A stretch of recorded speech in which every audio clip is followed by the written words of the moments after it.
मुरादाबाद परिवहन विभाग RTO office कार्यालय में बुधवार को टैक्सी ड्राइवरों एकता ड्राइवर के नारे लगाते हुए कार्यालय पहुंचकर आरटीओ प्रशासन राजेश सिंह जी को दिया ज्ञापन और मोहम्मद रशीद ने बताया, चालकों को 1 से 3 लाख रुपए से अधिक का वन टाइम टैक्स एक मुश्त भरने में भारी आर्थिक तंगी का सामना करना पड़ रहा है।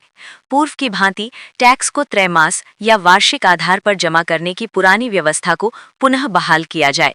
यदि सरकार एक मुश्त टैक्स ही चाहती है तो इसे आसान किश्तों ईएमआई में जमा करने की सुविधा दी जाए ताकि छोटे टैक्सी ऑपरेटरों का व्यवसाय सुरक्षित रहे।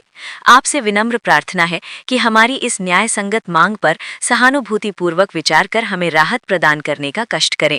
टैक्सी चालक मोहम्मद राशिद ने बताया है कि आरटीओ प्रशासन राजेश सिंह जी ने हमें 20/21 तारीख का आश्वासन दिया है और बताया है कि लखनऊ जाकर परिवहन मंत्री जी से भी इस विषय में बातचीत होगी। और मोहम्मद राशिद ने बताया है कि हमारी समस्या का कोई समाधान नहीं हुआ तो सभी टैक्सी ड्राइवर इससे बड़ा धरना देंगे। देखिए संवाददाता शिवम गौतम के साथ मोहम्मद आलिम की रिपोर्ट। योगी दिक्कतें हैं ताकि अगर हमसे एक साथ लेंगे तो हमसे नहीं दिया जाएगा। इसका मसला यह है, या तो 2 साल का ले लें या फिर वन टाइम कर रहे हैं तो वन टाइम ही परमिट कर दें। जो 5 साल का परमिट रहता है वो वन टाइम करें।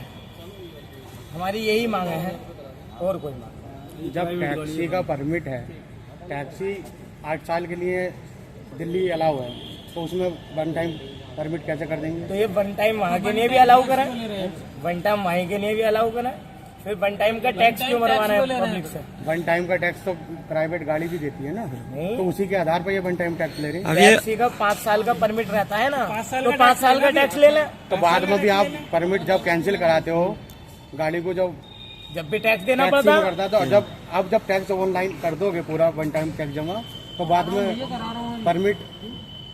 हमारा कहने का मतलब है, मान लो एग्जाम्पल बताना है, जहाँ से वन टाइम हमने टैक्स जमा कर दिया पुरानी गाड़ी का, नई वाले के लिए कोई दिक्कत नहीं है। नई गाड़ी लेगा तो वो 1-1.5 लाख रुपए का फाइनेंस एक्स्ट्रा करा लेगा। अब जिन पे भैया पुरानी गाड़ियां हैं उनका वन टाइम का क्या मामला, चाहे कितनी छूट दे दो तो नहीं दे सकता टैक्स। आप ये कहो ना कि जो गाड़ी पास हो गई है उनका 1 साल का 2 साल का टैक्स लें, नई गाड़ी पर वन टाइम ले लें। आपने आरटीओ साहब को ज्ञापन दिया है, आरटीओ साहब ने आपको क्या आश्वासन दिया है? आश्वासन दिया है कि हम आप परिवहन मंत्री को आपका सारा प्रस्ताव रखेंगे और हमें यहाँ 20-21 में बुलाया भी है मीटिंग। तो आपको कितना टाइम दिया है आरटीओ साहब ने? 20-21 तारीख को बुलाया है। उसके बाद हमें क्या है कि लखनऊ भी भेजना पड़ा, लखनऊ भी चले जाएगा, कोई दिक्कत नहीं।